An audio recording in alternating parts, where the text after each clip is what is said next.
Mesdames et messieurs, bonjour à vous. Installez-vous confortablement et profitez de votre nouvel épisode d'Afterburner. Dans ce second épisode, nous allons nous attarder sur un vaisseau iconique. Celui-ci appartient à une marque qui divise la population. Malgré la mauvaise presse de son constructeur, il fait partie des vaisseaux les plus présents dans le verse. Sans plus de suspense, laissez-moi vous présenter le Corsair. Le Corsair est un vaisseau produit par la marque Drake Interplanetary. Pourquoi est-ce une marque controversée ? Simplement à cause de la clientèle ciblée par le constructeur. Drake a pour vocation de construire des vaisseaux aux prix abordables, préférant sacrifier le blindage ou la qualité des finitions au profit d'un armement imposant. Cet aspect low cost sans négliger l'efficacité fait de leurs vaisseaux des engins de premier choix pour les pirates du verse. Quant à lui, le Corsair a avant tout été développé pour apporter sur le marché une alternative aux constellations de Robert Space Industries, et plus précisément pour concurrencer la version d'exploration de la gamme.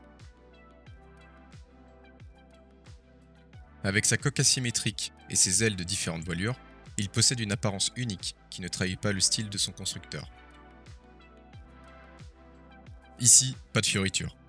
Que ce soit le design extérieur ou intérieur, la philosophie sera câble, conduit apparent, tôle brute et rafistolage par-ci par-là. Que l'on soit fan ou non de Drake, nous sommes forcés d'admettre que c'est un style qui correspondra sans nul doute à des baroudeurs dans l'âme. Mais ne jugez pas ce vaisseau qu'à ses finitions, puisqu'il possède d'autres arguments de taille.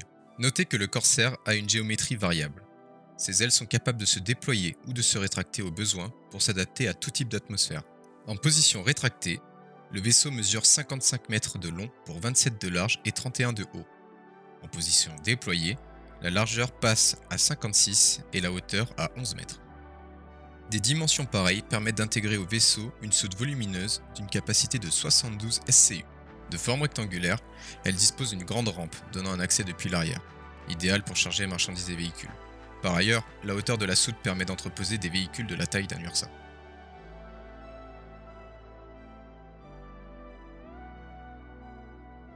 Installé dans le siège pilote, vous pourrez ressentir sa lourdeur liée à ses dimensions et sa masse, ce qui se ressentira sur son agilité. Néanmoins, il possède tout de même de bonnes performances avec une vitesse SCM de 200 m/s contre une vitesse max de 1000 m/s. Considéré comme un vaisseau d'exploration, on est en droit d'attendre du Corsair une bonne autonomie. Et ici encore, il marque des points.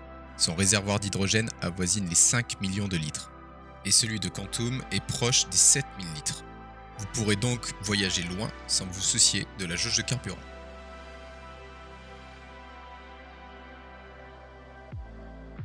Niveau composants, il possède 2 centrales électriques, 2 systèmes de refroidissement et un moteur Quantum qui sont de taille 2, ainsi qu'un générateur de bouclier, mais lui est de taille 3. Explorer les confins de l'espace c'est palpitant, mais les explorer à plusieurs l'est encore plus. Une chance que le Corsair soit pensé pour un équipage optimal de 4 personnes. Et à son bord, les membres ne manqueront d'aucun confort bien que sommaire. Vous trouverez une couchette avec rangement par personne, ainsi qu'un espace de vie commun avec table, cuisine, douche et toilette. Il y a même une armurerie. Parlons maintenant du plus gros argument de vente du Corsair, ses armes. Et sur ce point, Drake n'a pas menti, l'efficacité est de mise. Le pilote dispose d'une puissance de feu considérable, avec 4 armes de taille 5 placées sur le nez de l'appareil et 2 de taille 4 fixées sur les ailes. Pour que le pilote utilise toutes les armes à sa disposition, les ailes doivent être en mode déployé. Mais hors de question de laisser le pilote s'amuser tout seul. L'équipage prend place dans 2 tourelles manuelles équipées avec 2 armes de taille 2, placées sur les flancs bâbord et tribord, plus une tourelle remote, contrôlée à distance, équipée aussi avec 2 armes de taille 2, placées sur le toit de l'appareil. Cette dernière est contrôlée à partir du siège copilote et permet aussi l'utilisation des missiles. En parlant de missiles, le Corsair embarque 4 racks de missiles de taille 4, emportant par défaut un total de 8 missiles de taille 3. Il faudra aussi être en position aile déployée pour utiliser les missiles. Je vous l'accorde, difficile de le considérer comme un vaisseau d'exploration quand on voit l'arsenal qui est mis à notre disposition.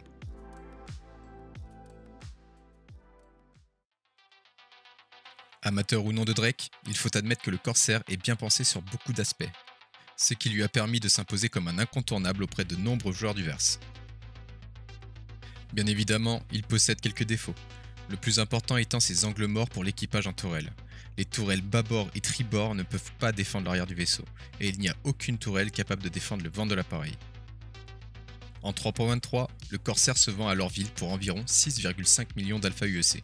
Sur le Pledge Store, il sera vendu aux alentours de 230 €. Pour conclure, si vous souhaitez un vaisseau multicrew capable d'explorer le verse sans crainte, c'est vers le Corsair que vous devriez vous tourner.